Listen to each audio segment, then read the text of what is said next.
Hello साथियों, स्वागत है आप सभी लोगों का आपके अपने प्यारे से यूट्यूब चैनल पर। कैसे हो साथियों? उम्मीद करूंगा अच्छे होंगे, बढ़िया होंगे। सो गाइस, आज की इस वीडियो में हम लोग देखने वाले हैं प्रश्नावली 6.1 प्यारे बच्चों। ठीक, इसमें प्यारे बच्चों सबसे पहले हम थोड़ा सा बेसिक समझने की कोशिश करेंगे। वैसे कुछ खास बेसिक है नहीं इसमें। आप लोग जो पहले करते आ रहे थे अवकलन, अगर आप लोगों को प्यारे बच्चों डिफ्रेंसिएशन आ रहा है तो बहुत अच्छे से कर सकते हैं इस वाले एक्सरसाइज को। ठीक, यानी प्रश्नावली 6 को आप लोग अभी बोल सकते हो चैप्टर 6 को आप लोग आसानी के साथ कर सकते हैं। इसमें कोई दिक्कत वाली बात नहीं है। ठीक ना, ज़्यादा कुछ इसमें खास है नहीं, बट आपको थोड़ा सा मैं बेसिक्स बता दूंगा, उसके जरिए आप लोग इसको पूरा अच्छे से कर लेंगे। ठीक, चलो देखते हैं प्यारे बच्चों। आज की इस वीडियो में हम लोग देखेंगे प्रश्नावली 6.1 में क्वेश्चन 1 और यहाँ पे प्यारे बच्चों क्वेश्चन 2। यानी ठीक, दूसरा वाला क्वेश्चन बहुत ज़्यादा जरूरी प्रश्न है प्यारे बच्चों। ठीक, इसको जरूर से देख लेना। पहले वाले क्वेश्चन को अगर आपको नहीं करना है तो स्किप कर देना, बट दूसरे वाले क्वेश्चन को जरूर से देख लेना। ठीक है, उसके पहले थोड़ा सा हम बेसिक समझेंगे। ठीक, बेसिक क्या है देख लेना। देखो प्यारे बच्चों, अवकलज के अनुप्रयोग है, एप्लीकेशंस ऑफ डेरिवेटिव्स है। ठीक ना, यानी अवकलन का उपयोग कहाँ पे होता है उस चीज़ के बारे में यहाँ पे थोड़ा सा हमको समझाया जाएगा इस चैप्टर के अंदर। ठीक, तो देखना यहाँ पे क्या है बच्चों, राशियों के परिवर्तन की दर है। ठीक, इसका मतलब क्या होता है, देखो अभी तक आप लोग जो डिफरेंशिएशन बच्चों कर रहे थे उसमें क्या था, उसमें भी बेसिकली यही चीज़ें थी कि राशियाँ कैसे चेंज होती है। जैसे मान के चलिए, अगर मैं आपको थोड़ा सा यहाँ पे समझाने की कोशिश करूँ, यहाँ पे ऐसे एग्जाम्पल के जरिए समझ लेते हैं। Rate of change of quantities यहाँ पे बच्चों होता है। तो यहाँ पे लिखा है कि अवकलज ds/dt से हमारा तात्पर्य ये होता है कि देखो पहले जो क्या होता है टी के रिस्पेक्ट में, देखो हम करते हैं जिसके भी रिस्पेक्ट में करते हैं। मान लो यहाँ पे टी यानी टाइम के रिस्पेक्ट में हम लोग पहले जो कर रहे हैं, यहाँ पे डिफ्रेंसिएशन कर रहे हैं यानी अवकलन कर रहे हैं, और एस को हम लोग डिफ्रेंशिएट कर रहे हैं यानी कि टी के सापेक्ष कर रहे हैं, और एस में कुछ न कुछ परिवर्तन हो रहा है यानी कि कुछ न कुछ चेंजेस हो रहा है। लेकिन किसके सापेक्ष हो रहा है, तो समय के सापेक्ष हो रहा है। ठीक, बेसिक एग्जाम्पल के जरिए भी आप लोग समझ सकते हो। मान लीजिए आप लोग कहीं पे कुछ ड्राइव कर रहे हो, मान लीजिए आप 2 व्हीकल या फिर 4 व्हीकल, ठीक ना, वो कहीं पे आप लोग ड्राइव कर रहे हो, तो किसके रिस्पेक्ट में, अगर मान लो आपको कहीं पे जाना हो, इतने टाइम पे हमें पहुंचना है, तो क्या देखते हो आप लोग, समय ही देखते हो। ठीक ना, मतलब मान के चलिए मुझे 8 बजे कहीं पे पहुंचना है, तो किसका रेफरेंस लेते हैं आप लोग, समय के रेफरेंस लेते हैं, यानी कि समय के रिस्पेक्ट में कोई भी काम करते हैं। उसी प्रकार से देखिए यहाँ पे समय है टी, टी के रिस्पेक्ट में एस में कोई चेंज हो रहा है, तो उसी का मतलब होता है rate of change of quantity होता है। ठीक ना, ठीक, तो इसका मतलब ये होता है। बाकी थोड़ा सा है ये बेसिक, इसमें ज़्यादा कुछ खास है नहीं, तो यहाँ पे इतना ही आपको समझना था। अगर आपको पढ़ना है तो यहाँ पे पढ़ सकते हैं। से हमारा तात्पर्य समय अंतराल टी के सापेक्ष दूरी एस के परिवर्तन की दर है यदि एक राशि वाई एक दूसरी राशि एक्स के सापेक्ष, यानी कि D Y by D X. जैसे यहाँ पे D S by D T, वैसे यहाँ पे D Y by D X. ठीक, यानी एक्स के रिस्पेक्ट में वाई में कुछ ना कुछ चेंज हो रहा है, वाई में कुछ परिवर्तन हो रहा है, बदलाव हो रहा है। सो ये हमारा होता है rate of change of quantity. ठीक, बस यही समझना था। बाकी चलो एक्सरसाइज करेंगे, आपको मजा आ जाएगा अभी देखना। ठीक, चलिए देखते हैं। आपका पैरा जो प्रश्नावली 6.1 है, वृत्त के क्षेत्रफल की परिवर्तन की दर इसकी त्रिज्या आर के सापेक्ष ज्ञात कीजिए। जबकि एक हमारा ए और बी दो ऑप्शन दिए हैं, आर बराबर 3 सेंटीमीटर, बी में दूसरा ऑप्शन है आर बराबर 4 सेंटीमीटर। ठीक, एक बताऊंगा, दूसरा आप खटा देख कर लेंगे। ठीक, देखते हैं, चलिए दिखाता हूँ मैं आपको इसका क्वेश्चन का सोल्यूशन कैसे होगा। यहाँ पे पैरा मैंने क्वेश्चन लिख रखा है, ठीक, अपनी समय के सेविंग के लिए। ठीक ना, तो चलिए पैरा इस क्वेश्चन का यहाँ पे अच्छे से सोल्यूशन कर लेते हैं, कोई दिक्कत वाली बात नहीं है यहाँ पे। ठीक, चलिए करते हैं। देखिए पहले जो क्वेश्चन है यहाँ पे, देखो वृत्त के क्षेत्रफल के परिवर्तन की दर, मैंने क्वेश्चन पढ़ ही दिया था, इसमें कुछ खास है नहीं, तो इसका डायरेक्टली हम यहाँ पे सॉल्यूशन करेंगे। ठीक, कैसे होगा देखना। सबसे पहले देखो वृत्त के क्षेत्रफल के परिवर्तन की दर, पहले जो यहाँ पे सबसे पहले हम सॉल्यूशन लिखेंगे। ठीक, यहाँ पे हम सॉल्यूशन लिखते हैं, यानी कि हल हिंदी में लिख सकते हो, कोई दिक्कत नहीं है। देखो वृत्त के क्षेत्रफल के परिवर्तन की दर, पहले जो वृत्त का क्षेत्रफल क्या होता है आप लोग खुद ही बताओ। यहाँ पर मैं लिखता हूँ थोड़ा सा, वृत्त का क्षेत्रफल, वृत्त का क्षेत्रफल। पहले जो आपको पता होता है, वृत्त का क्षेत्रफल को हम लोग कैपिटल ए से डिनोट करते हैं। एरिया मतलब क्षेत्रफल होता है, इसको फॉर्मूला वृत्त का क्षेत्रफल होता है पहले जो पाई आर स्क्वायर होता है। ठीक, जहाँ पे पाई की वैल्यू आपको पता है पहले जो क्या होता है 22/7 होता है। अगर इसको डेसिमल फॉर्म में लिखते हो 3.1412 होता है। ठीक है, आर यहाँ पे आपका रेडियस होता है, जो कि सर्कल का आपका हिंदी में त्रिज्या बोलते हैं आप लोग। ठीक, ओके, इतनी बात हो गई। अब कह रहा है वृत्त के क्षेत्रफल के परिवर्तन की दर, पहले जो वहाँ पे परिवर्तन हो रहा था किसके सापेक्ष हो रहा था, समय टी के सापेक्ष हो रहा था। ठीक, तो यहाँ पे भी वही होगा पैरचो, वृत्त के क्षेत्रफल के परिवर्तन की दर इसकी त्रिज्या आर के सापेक्ष। देखो वहाँ पे पैरचो समय के सापेक्ष हो रहा था, यहाँ पे बस केवल इतनी बात है, इसकी त्रिज्या आर के सापेक्ष, यानी कि पैरचो जो बटे में रहता है वहाँ पे बटे में dx/dt था। ठीक है, तो यहाँ पे क्या होगा, देखो परिवर्तन किस में हो रहा है, वृत्त के क्षेत्रफल में हो रहा है, यानी कि पैरचो क्या हुआ, dA हो गया, और किसके सापेक्ष हो रहा है, आर के सापेक्ष हो रहा है, यानी कि बच्चों डी आर। ये देखो इसका मतलब ये होता है, ये हमको दिया है वृत्त का, मतलब कि हमें ज्ञात करना है ये चीज़, ठीक। वृत्त के क्षेत्रफल के परिवर्तन की दर उसकी त्रिज्या आर के सापेक्ष ज्ञात कीजिए, मतलब इसको पहले बच्चों में निकालना है। देखो फिर से मैं आपको एक बार समझाने की कोशिश करता हूँ। कह रहा है वृत्त के क्षेत्रफल की परिवर्तन की दर प्यारे बच्चों, ठीक है। इसका मतलब क्या होता है, यहाँ पे थोड़ा सा ज़्यादा प्यारे बच्चों ब्राइटनेस हो गया, मैं इसको कम करता हूँ, ठीक है। अब ठीक है, क्लियर शो हो रहा है, ठीक है। चलो यहाँ पे इसका कहने का मतलब क्या है कि देखो क्षेत्रफल में परिवर्तन हो रहा है, लेकिन किसके सापेक्ष हो रहा है, समय सॉरी यहाँ पे किसके सापेक्ष हो रहा है, रेडियस के सापेक्ष हो रहा है, यानी त्रिज्या के। देखो यहाँ पे कह रहा है त्रिज्या आर के सापेक्ष हो रहा है, ठीक ना, बस इतनी सी बात है। तो यहाँ पे यही हमें निकालना है। एक हमें आर की वैल्यू 3 सेंटीमीटर दिया है, तो पार्ट 1 यहाँ पे कर लेते हैं, ठीक। ए तो यहाँ पे आर बराबर हमको 3 सेंटीमीटर दिया है। तो देखो जब ये इतना चीज़ बोल दे कि हमें आर के रेफरेंस में यानी त्रिज्या आर के सापेक्ष हमको ज्ञात करना है, तो सिंपल सा काम आपको क्या करना है, यहाँ पे आपका एरिया दिया है, यहाँ पे पाई आर स्क्वायर दिया है, ठीक। सिंपल सा इसका आपको पैरोचो डिफ्रेंसिएशन कर देना है, अवकलन कर देना है, ठीक है। तो ये काम आपको कर देना है। तो यहाँ पर लिख सकते हो आप लोग क्या कि क्षेत्रफल का पैरोचो, यहाँ पे थोड़ा सा मैं ब्राइटनेस को एडजस्ट कर लेता हूँ, थोड़ा सा बढ़ा देता हूँ, ठीक है, ठीक है। अब ताकि आप लोगों को स्मूथ दिखे, ठीक। चलिए अब करते हैं यहाँ पे, देखो पैरोचो एक काम करते हैं, जो हमारा क्षेत्रफल है जैसे मैंने आपको बताया कि इसको आर के सापेक्ष हम लोग अवकलन कर देते हैं, ठीक। तो यहाँ पर लिख देते हैं क्षेत्रफल को आर के सापेक्ष अवकलित करने पर या फिर अवकलन करने पर, ठीक, कुछ भी लिख सकते हो, अवकलन करने पर, ठीक है, इतना सा लिखना है। तो पहले जो एरिया को हम लोग आर के सापेक्ष, मतलब कि क्षेत्रफल को आर के सापेक्ष हम लोग यहाँ पे अवकलन कर रहे हैं, तो पहले जो क्या हो जाएगा, यहाँ पे D A by D R हो जाएगा, आपको पता ही है, ठीक, बराबर पाई आर स्क्वायर है। पहले जो इसको क्या करेंगे, डी बाई डी आर के सापेक्ष कर रहे हैं, एरिया का फार्मूला क्या होता है, पाई आर स्क्वायर। तो यहाँ पे पहले जो ए की जगह पर पाई आर स्क्वायर रख देते हैं, ठीक है। अब इसका आगे सॉल्यूशन करेंगे। पहले जो आपको पता है पाई कांस्टेंट होता है, यानी पाई की वैल्यू 3.14 होता है, तो पाई कांस्टेंट है, तो पाई को हम लोग बाहर कर लेते हैं, क्योंकि आपको पता है पहले जो डिफरेंशिएशन में क्या होता है, कांस्टेंट टर्म को बाहर रखा जाता है।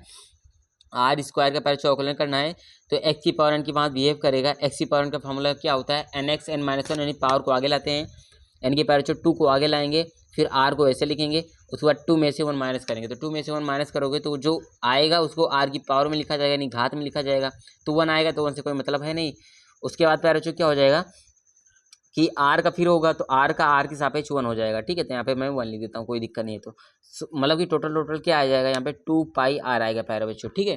तो अवकलन करने पे तो 2 पाई आर आया। अब हमें पार्ट 1 में क्या दिया, जब आर की वैल्यू 3 सेंटीमीटर दिया हो हमको, ठीक है, जब आर की वैल्यू 3 सेंटीमीटर दिया हो तो आर की जगह प्यारे बच्चों 3 सेंटीमीटर रखते हैं, ठीक। तो यहाँ पे पहला है जब आर बराबर प्यारे बच्चों 3 सेंटीमीटर होगा, ठीक है, तो यहाँ पे 2 रखा जाएगा, यहाँ पे पाई होगा, यहाँ पे आर की जगह पर 3 रखते हैं, ठीक है। तो क्या आ जाएगा, 3 का 2 में मल्टीप्लाई करोगे तो यहाँ पे 6 आएगा, 6 पाई हो जाएगा, ठीक है। तो यहाँ पे बच्चों आएगा 6 पाई आ जाएगा, कोई दिक्कत, यहाँ तक कोई दिक्कत नहीं होना चाहिए। यहाँ पे बच्चों 6 पाई आया, लेकिन इसका यूनिट भी लिखना जरूरी है। यूनिट कैसे लिखोगे, यूनिट लिखना भी आसान है, ठीक है। जैसा कि देखो यहाँ पे एरिया है, एरिया यानी क्षेत्रफल है, क्षेत्रफल का बच्चों यूनिट क्या होगा, सेंटीमीटर स्क्वायर होगा, ठीक है। बेसिक यूनिट की बात करें एकदम लोएस्ट, ठीक है, सेंटीमीटर ले लेते हैं अभी, तो यहाँ पे जनरली जो लिया जाता है। उसके बाद बच्चों यहाँ पे रेडियस है, रेडियस का यूनिट क्या होगा बच्चों, सेंटीमीटर, तो सेंटीमीटर स्क्वायर पर सेंटीमीटर, ठीक है। यूनिट आपको पता चल गया होगा। तो पैरोचो ये हो गया इस फर्स्ट पार्ट का सोल्यूशन, ठीक। जब आर 3 सेंटीमीटर है, ठीक है, यहाँ पे अब पैरोचो जब आर 4 सेंटीमीटर होगा तो क्या होगा, तो आर की जगह पर सिंपल यहाँ पे 4 रख दो। तो पार्ट 2 में करते हैं, जब आर की वैल्यू पैरोचो 4 सेंटीमीटर होती है, ठीक है, तो क्या होगा 2 इंटू पाई इंटू आर की जगह पैरोचो 4 रखते हैं, तो यहाँ पे 4, तो 4 दूना 8, यहाँ पे पैरोचो 8 पाई आएगा, ठीक है, 8 पाई आ गया, ठीक, कोई दिक्कत। तो यहाँ पे 8 पाई हुआ। उसके बाद क्या हो जाएगा, यहाँ पे इसका भी यूनिट सेम ही होगा, आपको पता ही है।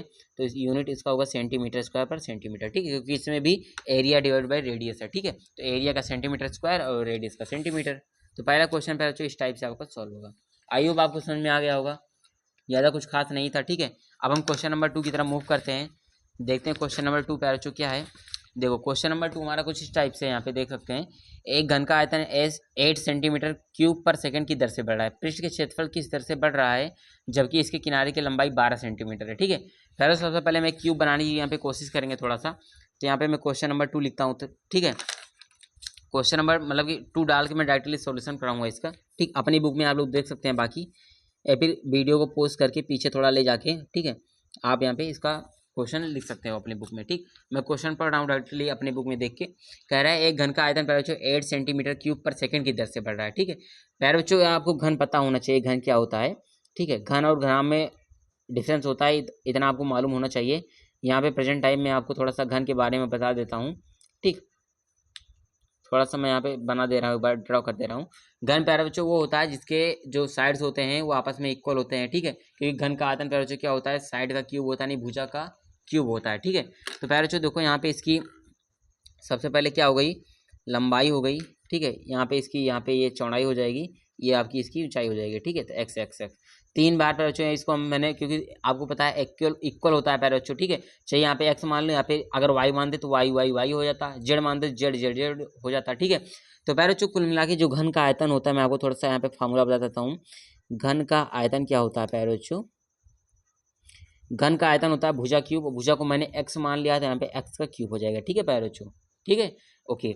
अब प्यारे बच्चों एक फार्मूला आपको और थोड़ा सा मालूम होना चाहिए, घन का पृष्ठीय क्षेत्रफल क्या होता है। ठीक, घन का पृष्ठीय क्षेत्रफल, ये दो फार्मूला आपको मालूम होना चाहिए प्यारे बच्चों। यहाँ पे घन का पृष्ठीय क्षेत्रफल होता है प्यारे बच्चों 6 इंटू साइड का स्क्वायर होता है, साइड है एक्स, तो यहाँ पे 6x स्क्वायर हो जाएगा प्यारे बच्चों। ठीक है, तो घन का आपको पृष्ठीय क्षेत्रफल 6x स्क्वायर होता है प्यारे बच्चों। ठीक, ये थोड़ा सा आपको याद रखना है। ठीक है, बाकी कोई ज़्यादा दिक्कत खास वाली इसमें होने वाली नहीं है। और हम घन के पृष्ठीय क्षेत्रफल को प्यारे बच्चों एस से डिनोट करते हैं, एस से। ठीक, और आपको आयतन को प्यारे बच्चों हम कैपिटल बी से भी डिनोट कर सकते हैं। ठीक, यहाँ तक कोई दिक्कत, यहाँ तक तो नहीं होना चाहिए। ठीक, अब हमसे कह रहा है क्वेश्चन में घन का आयतन प्यारे बच्चों 8 सेंटीमीटर क्यूब पर सेकंड की दर से बढ़ रहा है। घन का आयतन जो है, यानी कि प्यारे बच्चों क्या है, dv/dt हमको दिया है क्या, 8 सेंटीमीटर क्यूब पर सेकेंड। अब प्यारे बच्चों आप कुछ लोग पूछेंगे कि सर आपको कैसे पता चला कि dv/dt ही होगा। देखो मैं आपको तरीका बताता हूँ। वहाँ पे सबसे पहले आप ऐसे पहचानना, घन का आयतन दिया था तो आयतन मतलब सीधा सीधा वॉल्यूम हो गया, यानी v हो गया, तो मैंने dv को ऊपर किया। अब वो जो परिवर्तन होगा किसके, किसी न किसी के रेफरेंस में होगा, लेकिन यहाँ पे हमें रेफरेंस के लिए उसमें जो वैल्यू दिया है, ठीक ना, उसमें हमें पहले बोल दिया है कि 8 सेंटीमीटर क्यूब पर सेकंड, यानी देखो ये एस का मतलब सेकंड है, तो सेकंड किसका यूनिट होता है, टाइम का, समय का होता है।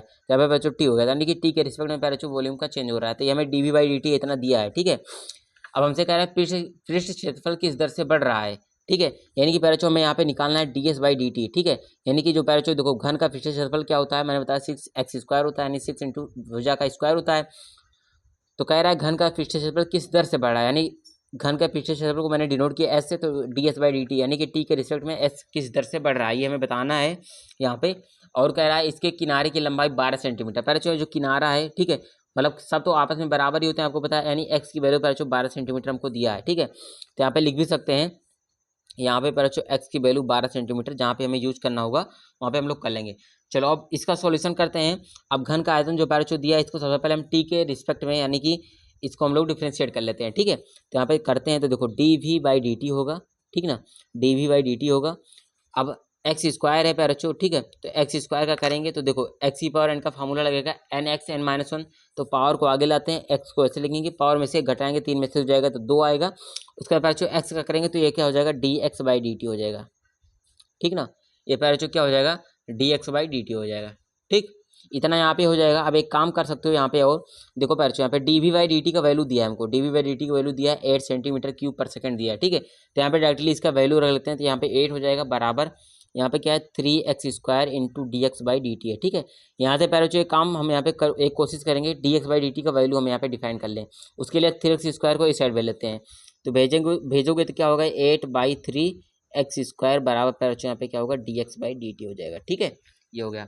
ठीक, अब इसको पहले इसे ब्रैकेट में क्लोज कर लो, इसको इक्वेशन नंबर 1 मान लो। ठीक, यहाँ पे लाइन खींचो। अब पहले जो यहाँ पे घन का पृष्ठीय क्षेत्रफल है, इसका भी यहाँ पे पहले आपको डिफरेंशिएशन यानी अवकलन करना पड़ेगा। तो इसका अवकलन करेंगे तो पहले क्या होगा, एस का टी के रिस्पेक्ट में वही होगा, तो ds/dt होगा।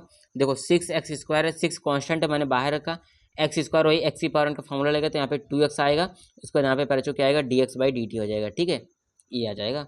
एक्स का करेंगे, ठीक, तो एक्स स्क्वायर है तो एक्स की पावर एन का फॉर्मूला लगा तो 2x आया, उसके बाद एक्स का करेंगे टी के रिस्पेक्ट में करें तो इसलिए dx/dt 1 नहीं होगा। ठीक है, क्योंकि टी के सापेक्ष करें, अगर एक्स के सापेक्ष करते तो 1 हो जाता। तो पहले बच्चों यहाँ से 6 दूना 12x 12x इंटू, एक काम करो पैचो, dx/dt का मान यहाँ से हम लोगों ने निकाला था, क्या आया था 8/3x²। तो यहाँ पे इसकी जगह पर वैल्यू डायरेक्टली पुट कर लेते हैं इक्वेशन 1 से, ठीक है, इक्वेशन 1 से पुट कर लेते हैं वैल्यू, ठीक है। तो करेंगे तो dx/dt का मान क्या निकला था, यहाँ पे मैं रखता हूँ 12x, dx/dt का मान है 8/3x², ठीक है, ये है।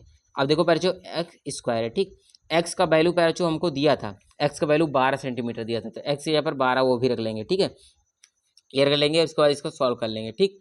तो क्या आएगा, थोड़ा सा यहाँ पे ध्यान देना, तो 12 हुआ गुणा, यहाँ पे पैचो x का वैल्यू 12 ही है, तो 12 यहाँ पे रख लेते हैं, ठीक है, 12 दिया था, इंटू 8/3 इंटू x², यानी 12 गुणे 12 है पैचो, ठीक है। देखो इस 12 से इस 12 से ये वाला 12 दोनों कैंसिल, तो पैचो देखने को क्या मिलेगा 8/3, ठीक, क्या मिलेगा यहाँ पे आप देख सकते हो 8/3 हो जाएगा, ठीक। तो यहाँ क्या होगा पैचो 8/3, ठीक। और क्या आएगा उसके साथ, इसका यूनिट भी यूनिट होगा, ठीक है, क्षेत्रफल का यूनिट पैरोचो क्या होता है सेंटीमीटर स्क्वायर पर पैरोचो, यहाँ पे सेकंड हो जाएगा, ठीक है, 8/3 सेंटीमीटर स्क्वायर पर सेकंड, ठीक। तो इसका सॉल्यूशन पैरोचो कुछ इस टाइप से होगा, ठीक है। अब एक बार देख लो आप लोग, उसके बाद कमेंट करो, ठीक, एक बार देख लीजिए उसके बाद कमेंट करिए, ठीक। तो हो गया पैरोचो इस वाले क्वेश्चन का यहाँ पे डिटेल सॉल्यूशन। आई होप, उम्मीद करता हूँ आपको समझ में आ गया होगा पैरोचो। वीडियो पसंद आई है तो लाइक करना, बाकी नेक्स्ट वीडियो में क्वेश्चन नंबर 3 से सॉल्व करेंगे, ठीक है। चलिए पैरोचो, मिलता है नेक्स्ट वीडियो में, उसके साथ पैरोचो डिस्क्रिप्शन बॉक्स को जरूर से चेक कर लेना, ठीक है। चलिए मिलता हूँ दूसरे वीडियो में, thank you so much guys.